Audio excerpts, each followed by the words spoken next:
All right, I got another story for you guys. Now the stories are just flowing. You know what I'm saying? This is another school story. My last episode was a story, and I'm gonna do another story for you guys in this particular episode. So this one is a middle school story. My last one was a high school story.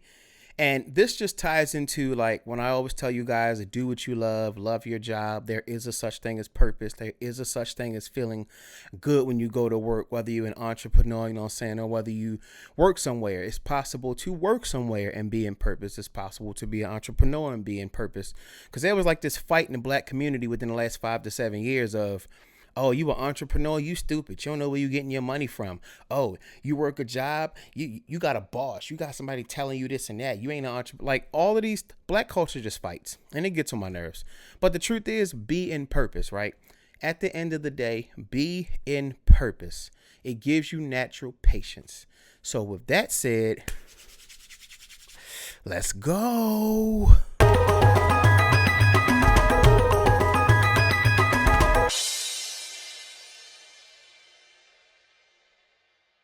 All right, so check it, right? I'm pretty sure I've mentioned my mom several times. I love my mom. She was a teacher for almost 20 years in Baltimore County, and she's been a pastor at this point about 23 years of her own church. When I went to middle school, she taught at my middle school. Everybody knew Miss Bethea. I was Miss Bethea's son, right? I was Miss Bethea's son, and now I'm Pastor Karen's son. It's just hilarious, right? So in middle school, it's sixth grade. My sixth grade year, I'm like, I'm in the sixth grade. I'm sick of elementary school. I'm feeling like a big boy. And so I have a teacher named Mrs. Carter. I loved Miss Carter. Jill Carter. I loved Miss Carter. I had her for a reading, I want to say. And just a little about me. I'm a creative person. Creative soul, creative person. I can create music, create art, create podcast. I create, right? Creative people sometimes are bored by like language arts and the reading and the essay. We're kind of bored sometimes with that kind of stuff. We want to draw, we want to paint, we want to have fun. We're expressive at the end of the day, right? So that was the younger me. The older I got, I became a lot more analytical. But at that time, I was kind of, fun based. If it's not fun, it's not interesting. So for the majority of reading class, again, I kind of moseyed along. I got maybe a C, maybe a B at times, because it just wasn't my interest. I just didn't like it. And, psychologically speaking, humans, we do things for one reason, because we feel like it. And the crazy thing about that is, in that sentence, what did I say? Feel.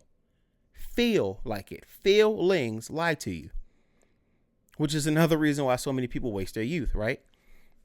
So I'm in sixth grade, and sidebar, just when your parents work in the building, because like my math teacher quit that year too. He kept getting migraines. But then my dad, ironically, ended up teaching my math class. And he gave me a B. Can you believe that? And every time we talk about it, he like, no, you earned a B. I'm like, you my damn dad. Give me. Anyway, so I had both my parents at the school. Double trouble, right? And so, boom, I got Miss Carter for reading. And, fourth quarter that year, she gave us a project. And she said, I want you guys to create a book. Color it, title it, create a book. And with this book, the goal is we're going to partner with Bedford Elementary School. After you create these books, I'm going to grade your book, and some books will be given the approval to be sent to Bedford for the little kids to read. So now my creative juices are flowing, coloring, drawing. Okay, bet, because drawing was my first love. It was drawing first, and it was basketball, then it was music, right? So I'm like, okay, bet I can, all right. And then she throws the extra little sauce on top. She says, if I choose to send your book to Bedford Elementary, you get an A for the whole fourth quarter. So now I'm like, one assignment to get an A and I don't have to do shit else? Bet. This is the best assignment I've ever heard in my damn life. Still feel that way. Okay, great. So she gives us the project. We start. This is why it's important to do what you love. Because I'm creative and I love to draw, I love to write, I love to create color, things like that. This project was probably one of the most fun projects I had in my life. I can't imagine somebody who isn't like artsy like that. They're more analytical. They probably were struggling with that project. Like there was a girl in our school named Allison Hardy, white girl. She was a lot of fun, good friend. She got straight A's all the time, but she struggled in gym class. I used to be like, how do girls struggle in gym? But it was because boys are good at gym, right? So being a creative person, I was having a ball with this project, but I can imagine somebody else probably wasn't. And so again, I'm doing the project. I forget what I titled it, but I put the book together. I staple it. I color. I'm literally doing it like a coloring book. I got everything laid out. This picture describing that, this picture describing that, story lit. So I turned the project in. And I'll never forget. She put the project on my desk. And it said A+. I said, okay, I got an A+, bet. And then right underneath it, it said, send to Bedford. I was like, oh, yeah, yeah. You ever met a person that overdoes everything? Like I used to have a big problem with overreacting. I would overdo things. Free popsicles, I grab 5. You're not going to eat 5. Like I overdo it. So naturally, you get an A for the quarter means you don't have to do anything else. I took full advantage of that. When I say I did not do a damn thing the rest of the quarter, half the time I wasn't even writing my name on pieces of paper. Mr. Bethea, did you do your drill? No. People be laughing at me and stuff. I didn't care. A lot of us try to spend time being popular in school. At that moment, I wasn't even trying to be popular. I just didn't want to do no work. I got an A. You sent my book to Bedford. I'm not doing anything. Yo, I did nothing the rest of the quarter. And at the end of the year, sure enough, I got an A for the fourth quarter. She kept her word. I'm pretty sure she was annoyed with my little, what was I, 11? She was probably annoyed with my little 11-year-old ass. You really not going to do nothing. And I remember her one time being like, Mr. Bethea, can you at least write your name on this piece of paper? Sure. Mr. Bethea turned it in. Kids was laughing. I'm just like, hey, I ain't doing nothing. You know what I'm saying? But why did I shine so much in that scenario? Because what she asked us to do was in my wheelhouse. It was in my zone of genius. So when I talk to you guys about loving what you do, I know it sounds like only some people get to do that, but it's the people that plan for it. There's literally people I know, like if you know Waka Flocka, if you know Tammy Rivera, his wife, she went to Milford with me. I know people that become famous. It's not always about being famous and living a dream. It's just about what do you see yourself doing. When people ask you the question, what would you do for free if they didn't pay you? A lot of people be like, number one, I wouldn't do anything for free. Run me my money. And I agree with that. That's why I decided to talk, get some money, monetize my podcast, right? But the point is, I walked around the house all day talking. So it at some point made sense. Stop talking to the thin air and talk to people. Oh, light bulb go off. You know what I'm saying? But this is why that's important. I thrived. I flourished when I got that project because at the end of the day, I was creative. It was nothing for me to sit down and draw. Drawing was literally my first love. I had a book of, those composition books.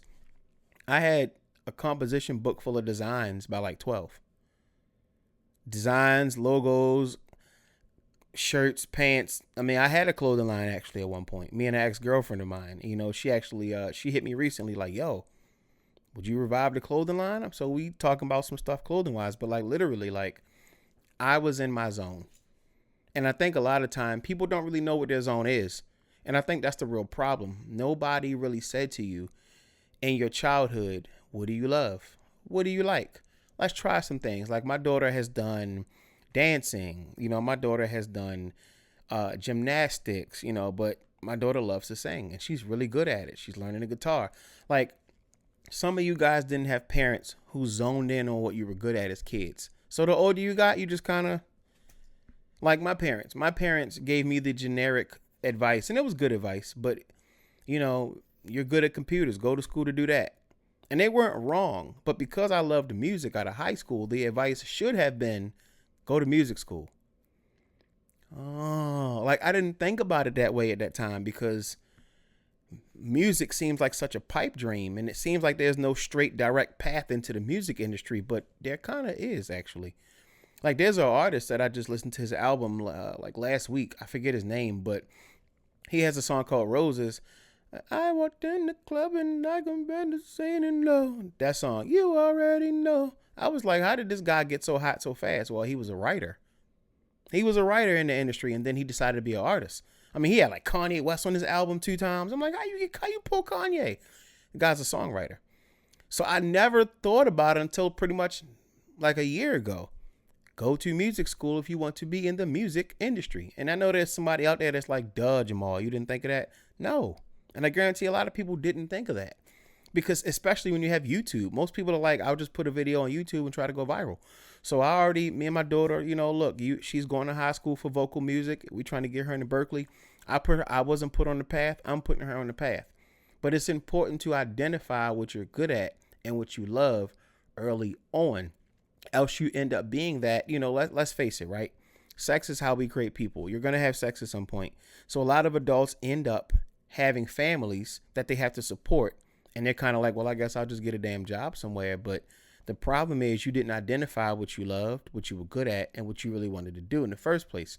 So you ended up reacting to your real world situation. I ain't gonna say problem, because kids are a blessing. You ended up having to react to your real world situation instead of pre-planning for that. You know what I'm saying? You got to pre-plan for that. But the best way to do that is to grow up knowing what you want to do. My nephew, he does soccer. He wants to be a soccer superstar. And to be honest, he's a beast. He's going to be a superstar. But that's because my sister and his dad, they put him on the path. You understand what I'm saying? So I'll tell you this. Take this away from this video. Write down 5 things you're good at. Now, aside from that list, write down 3 things you would do if you never got paid for it. And if you're the kind of person that you feel like I do, where I always want to get paid, then don't make it a, if no one pays you, just make it a, do you already do it even though you're not getting paid? That's the real question. If you're already doing it and not getting paid, okay, monetize it. Make a business plan. Again, I started this podcast. I literally do this to myself. I sit around and talk like this. Like I used to practice being interviewed by people so that when my fame starts to grow, I know how to answer questions. I do all of that kind of stuff. So having already done that, it made sense that at some point I may talk. So figure out those things. 5 things you like and love to do. And secondly, 3 things that you would do even if you didn't get paid, because you're probably doing them already. And if that's the case, monetize it. It will get boring at some point. It'll feel more like business than pleasure, because sometimes when you're doing something for free, it's just pleasureful. It's just fun. But monetize that, because literally, like last week, I went into my studio and did some music at like 2 p.m. I left at like 11. And I really looked up like it was dark outside. Like I really wasn't playing. Like I was just in there going to town. You know what I mean? So if anything, take that away from this video. What could you be doing that you're not doing? What are you afraid to do? Right? All right. Till next time. Thank you for tuning in. Hit my socials. Not on Twitter as much, but I'm on Twitter. I'm on Threads. I'm pushing 100. I'm pushing 100 followers on Threads. Pushing 100 followers. I'm trying to get to 500 subscribers on YouTube. Yeah, help me out on that. I'm on Facebook. Hey, man, look me up. I'm on all the socials. You see my socials. You see them, right? Jamaal Bethea _ on all of them, right? And until next time, you guys be good. Love you. Cut your hair.